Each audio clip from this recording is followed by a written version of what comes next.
Teman-teman sekalian yang dirahmati Allah Subhanahu wa Ta'ala, yang selalu dijaga hatinya oleh Allah Subhanahu wa Ta'ala agar selalu siqah billah, agar selalu percaya dan yakin kepada Allah Subhanahu wa Ta'ala.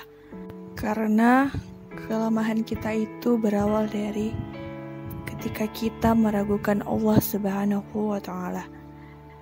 Dalam segala dinamika hidup, kita selalu butuh Allah. Kita butuh Allah saat kita mendapatkan ujian. Bahkan, kita tetap butuh Allah di saat Allah sudah memberikan kita sebuah kenikmatan. Kalau kita butuh Allah di saat kita sedang diuji, agar kesabaran kita terjaga. Karena orang yang tidak ditemani atau dibersamai oleh Allah Subhanahu wa Ta'ala, maka ketika ia sedang diuji, maka dia akan mudah untuk berkeluh kesah, bahkan berputus asa. Kebersamaan Allah Subhanahu wa Ta'ala kepada dia saat dia diuji adalah Allah Subhanahu wa Ta'ala menghibur hatinya, menenangkan hatinya, dan menghidupkan hatinya dengan nikmat iman. Bukankah dengan mengingat Allah, hati menjadi tenang? Dan orang yang beriman apabila diingatkan dengan nama Allah, disebut nama Allah, maka hatinya akan bergetar. Ini bentuk Allah Subhanahu wa Ta'ala membersamai hambanya ketika ia dalam keadaan diuji.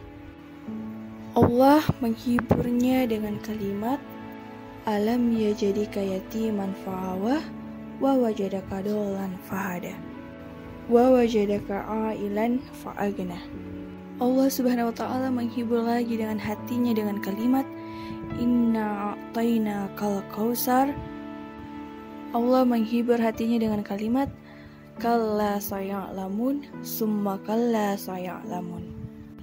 Allah menghiburnya dengan kalimat, la tahsan innallaha ma'ana.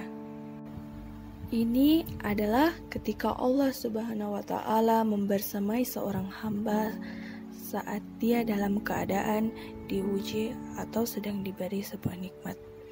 Karena tanpa itu, maka seseorang akan jatuh justru kepada dosa-dosa karena dia mendapatkan kenikmatan hidup. Kalau Allah Subhanahu wa Ta'ala tidak menjaga dia saat dia diberi nikmat, maka nikmat itu menjadi jalan bagi dia untuk terjerumus kepada banyak dosa. Justru nikmat itulah yang menjadi penghalang bagi dia untuk mengingat Allah, karena dia sibuk menikmati hidupnya. Akhirnya dia terhalang dan lupa kepada Allah Subhanahu wa Ta'ala. Sibuk menikmati hidupnya, terhalang dari Allah untuk bangun tengah malam karena dia tidurnya larut, karena terlalu banyak yang harus dia nikmati sebelum tidur. Dia bisa makan-makan, dia bisa jalan-jalan, dia bisa ngopi, bisa ketemu teman, dia bisa shopping, bahkan dia nunggu midnight shell untuk bisa menghabiskan nikmat yang Allah kasih kepada dia. Sehingga tidurnya terlalu larut, lalu dia tidak bisa bangun untuk menghadap Allah, curhat kepada Allah. Hal yang selama ini dia lakukan, justru ketika dia diuji oleh Allah, ketika diuji oleh Allah, mudah bagi dia bangkit tengah malam, curhat, sujud panjang, menangis dalam doa. Ketika Allah kasih nikmat, curhatnya hilang. Malamnya lelap, bahkan sampai subuhnya kelewat. Ini kalau Allah gak membersamai seorang hamba ketika dia diberi nikmat, sehingga orang yang seperti ini, kalau dalam keadaan seperti ini terus-menerus dalam jangka waktu yang lama, nanti dia terjebak di dalam istidraj.